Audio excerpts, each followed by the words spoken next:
বিশ্বকাপের মঞ্চে আবারও হোঁচট খেল 5 বারের বিশ্ব চ্যাম্পিয়ন ব্রাজিল। শক্তিশালী মরক্কোর বিপক্ষে জয় দিয়ে বিশ্বকাপ মিশন শুরু করতে পারেনি সেলেসাওরা, বরং কঠিন লড়াইয়ের পর 1-1 গোলের ড্র নিয়ে মাঠ ছাড়তে হয়েছে ভিনিসিয়াসদের।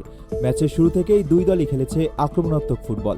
বল দখলে এগিয়ে থাকলেও ব্রাজিলকে বারবার সমস্যায় ফেলেছে মরক্কোর সংগঠিত ডিফেন্স এবং দ্রুত কাউন্টার অ্যাটাক। প্রথমার্ধে বেশ কয়েকটি সুযোগ তৈরি করলেও কাঙ্ক্ষিত গোলের দেখা পায়নি ব্রাজিল। অন্যদিকে সুযোগ কাজে লাগিয়ে ম্যাচে এগিয়ে যায় মরক্কো। গোল করে দলকে উচ্ছ্বাসে ভাসান মরক্কোর তারকা মিডফিল্ডার ইসমাইল সাইবারি। গোল হজমের পর আক্রমণের তীব্রতা বাড়ায় ব্রাজিল।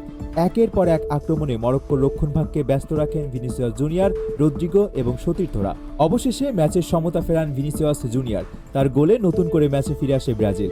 এরপর জয়ের জন্য মরিয়া হয়ে ওঠে দুই দলই। তবে শেষ পর্যন্ত আর কোনো গোল না হয় 1-1 সমতায় শেষ হয় বহুল প্রতীক্ষিত এই লড়াই। এই ড্রয়ের ফলে গ্রুপ সিতে জমে উঠেছে হিসাব নিকাশ। 1 পয়েন্ট নিয়ে টেবিলে অবস্থান করছে ব্রাজিল এবং মরক্কো। ফলে নকআউট পর্বের আশা বাঁচিয়ে রাখতে পরবর্তী ম্যাচগুলোতে জয়ের বিকল্প নেই কোনো দলেরই। বিশ্বকাপের শুরুতেই ব্রাজিলকে রুখে দিয়ে আবারও নিজেদের সামর্থ্যের প্রমাণ দিল মরক্কো। আর ব্রাজিল সমর্থকদের মনে এখন একটাই প্রশ্ন, হেক্সা জয়ের স্বপ্ন পূরণে কি দ্রুত ঘুরে দাঁড়াতে পারবে সেলেসাওরা? আপনার মতে এই ম্যাচের সেরা খেলোয়াড় কে ছিলেন? আর ব্রাজিল কি এবারও বিশ্বকাপ জয়ের অন্যতম ফেভারিট?